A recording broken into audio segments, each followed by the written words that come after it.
This program is brought to you by Stanford University. Thank you. It's a great pleasure to be with you this afternoon to share some of the recent research that my group here at Stanford has been conducting on neural prostheses.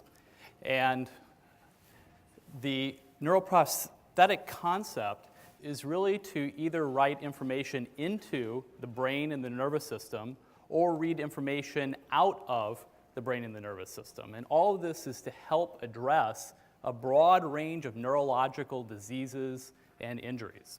And I'll briefly touch upon these wonderful systems that are able to deliver information into the brain and the nervous system, but I'll primarily focus on this emerging new class of prosthesis that aims to read information out of the brain to help some of the most severely paralyzed patients. Now, the problem is as simple as the fact that millions of people are unable to move or to communicate. And the problem is also as personal as this photo of Christopher Reeve. And as many of you may know, in 1995, he was thrown from his horse, severed his spinal cord, broke his neck, and from that day forward, he was unable to walk, unable to move his arms, unable to breathe on his own, or unable to even communicate very well due to the respirator that's needed. And other patients suffering from Lou Gehrig's disease and so forth are not even able to speak at all and are not able to perhaps even blink their eyes to communicate. Now, we aim to try to help provide new treatment options for these most severely disabled patients, with it also being in mind that we could help less disabled people, still severely disabled, for example, with an arm amputation, but perhaps less so. And one important point here I think is important to make is that Christopher Reeve, all the way up until his death in 2004, is a person of considerable means. He had the world's best healthcare. He had the world's best research, and he had a foundation that's supported even our own research going full blast to try to remediate this. Still, his suffering was so great, and he died without a cure.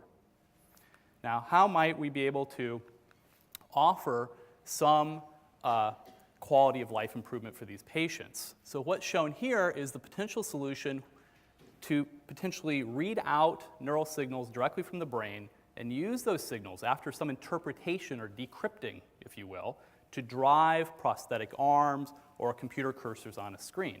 We look out, we see where we would like to go, we know where our arm is at.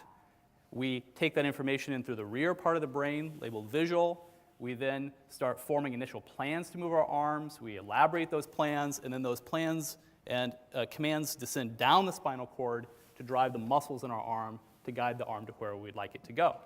Now, if the spinal cord is injured, for example, what we propose to do is to tap into the electrical signals associated with individual neurons. Interpret those neural signals with mathematical algorithms as run on custom-designed chips.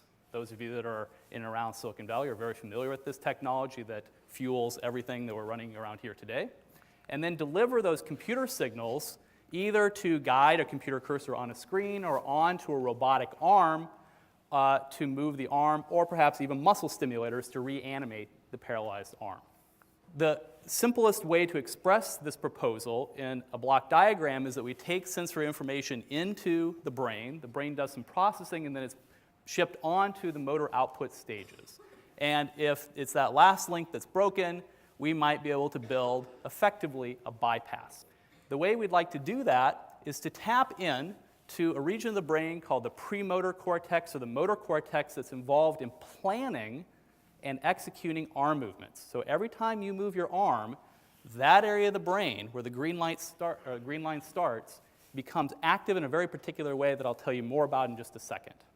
Take those neural signals out, and if you're looking at a keyboard, we can predict in real time, very rapidly, in fact, beat your own single finger typing speed, exactly the letters you would like to type and hit, and therefore provide a communication mechanism that Christopher Reeve or those similar to him could benefit from. Now, how do we do that? We begin by doing a neurosurgical procedure to implant a silicon-based electrode array that you're seeing on the right. And to give you size perspective, that's about the size of my pinky fingernail, 4 millimeters on a side. The 100 tiny electrodes are only 1 millimeter long. that penetrate just the most outer layers of the outer region of your brain called the cerebral cortex. Now, each one of those electrodes allows us to measure, if we plot voltage versus time, this signal coming from the tip of that electrode. Okay? And this is exactly what a neurosurgeon will do all over before going in and resecting a tumor, for example, if you have that in the brain, to know what the different areas of the brain do. Now, the trace, you'll notice, on the left side has very few of these very sharp deflections, and on the right, you notice that there are many of those sharp deflections. And it turns out that simply by counting the number of those spikes that occur in some period of time, we can interpret what those neurons are saying. And let me play for you what this neural recording sounds like. And you'll hear a quiet period and then a louder period, a quiet period, then a louder period. And this is happening while making arm movements to the left and to the right.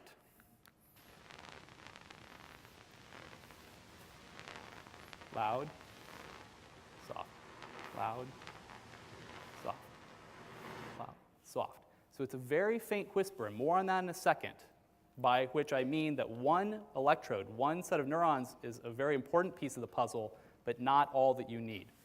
So what we were hearing were periods of quietness and periods of a lot of action potentials, and it turns out that when it was quiet, the arm was moving to the left, and when it was louder, the arm was moving to the right. Now, because it's so important to understand how the neurons represent this information, let me go into a little bit more detail. Okay? This slide and the next will effectively teach you how to design a neural prosthesis. I don't recommend that you do this in your garage at home tonight, but you could.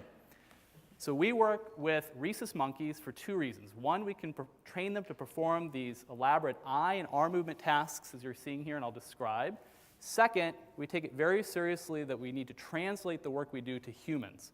Their brains are so close to humans that what we learn in these monkeys directly moves to humans, and that is our ongoing goal. We train monkeys to look and touch a point of light on a screen, much like you might do on a video game.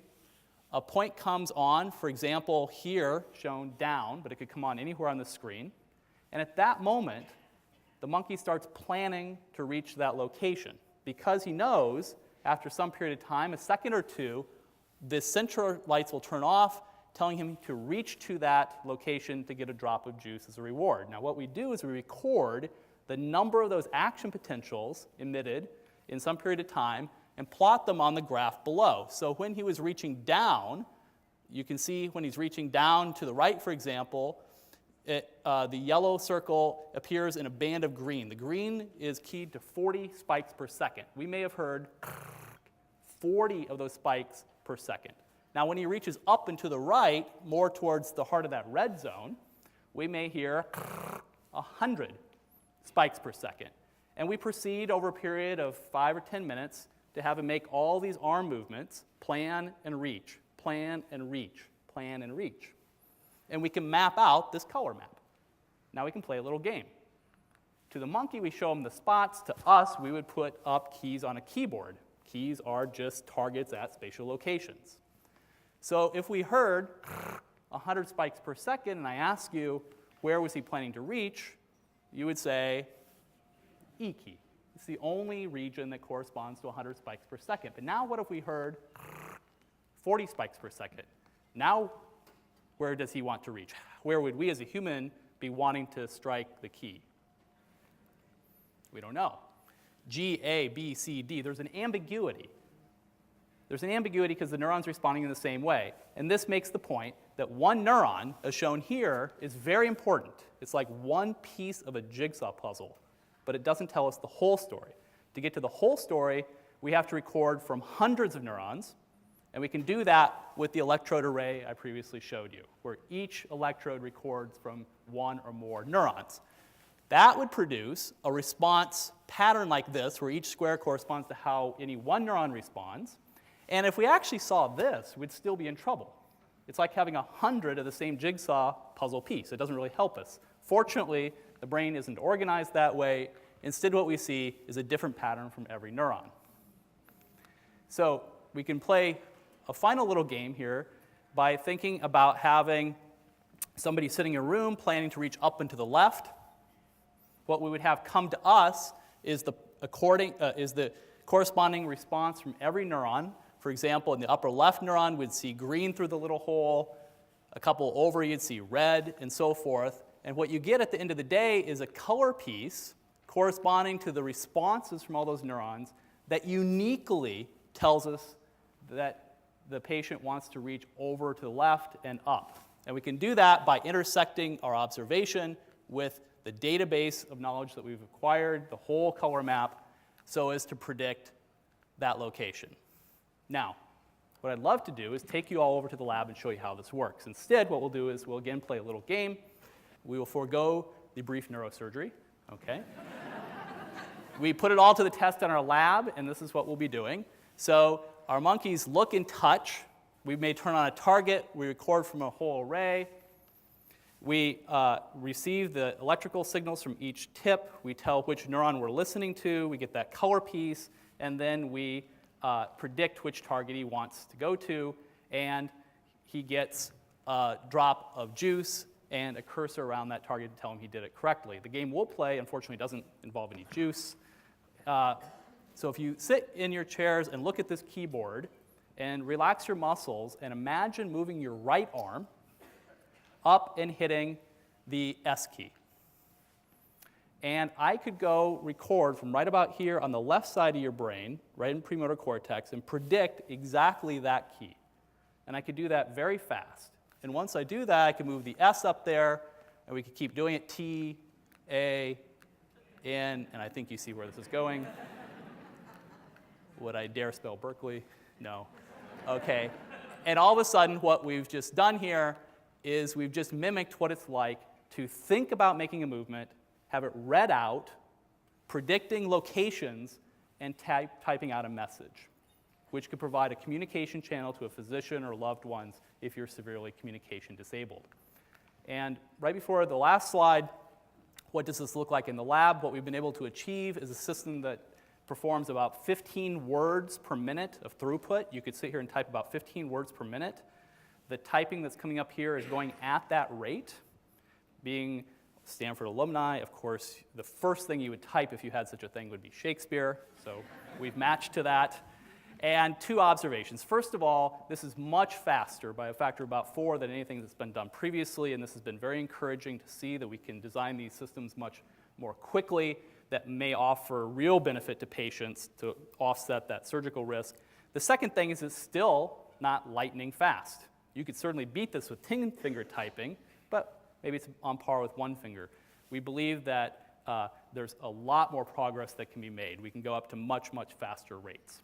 So in conclusion, we certainly hope that the title of Christopher Reeve's second book is actually possible, that there is nothing impossible. We can provide some new hope for these patients. We're encouraged not only by the performance results that I just showed you, but also, as shown on the right here, as recently as last month with our wonderful collaborators at Utah, in producing not only the electrode array that you see at the bottom next to the penny, but also on top of it, custom-designed chips that are very low power, as well as little electrical coils that allow us to implant all of that, again, the size of your pinky fingernail, all within the skin, so that you can just telemeter out information to drive, for example, a replacement arm or a computer screen. Thank you.